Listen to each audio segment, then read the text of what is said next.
নিয়মিত পড়বার আমার সুযোগ হয় না। ওনার যে সংবাদপত্র এখানে এটা আরম্ভ করার পেছনে একটু সমাজ সেবার অবশ্যই একটু উদ্দেশ্য ছিল।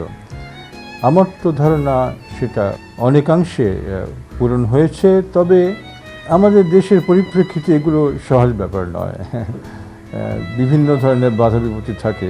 অনেকে আবার বিশেষ না বুঝে সংবাদপত্রের সাংবাদিকদের সমালোচনা করেন।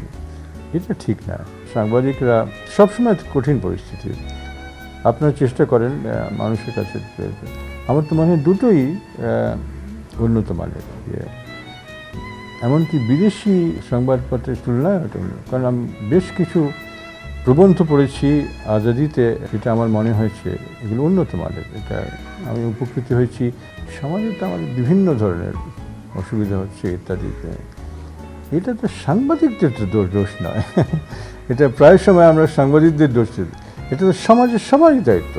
সাংবাদিক আপনারা শুধু তুলে ধরবেন না, আপনাদের উপরে যে বিভিন্ন ধরনের চাপ পড়ে আমরা তো খুব ভালোভাবে জানি। তো এটাও আমাদেরকে বুঝতে হবে। তো এইগুলো জিনিস কিন্তু আমার মনে হয় যে খালেক সাহেবের ওনাকে স্মরণ করে এবং ওনার আদর্শ নজরে রেখে আমার তো মনে হয় আপনারা আরও উন্নত পর্যায়ে যেতে পারেন এবং আমার আন্তরিক শুভেচ্ছা থাকবে সেটার জন্য।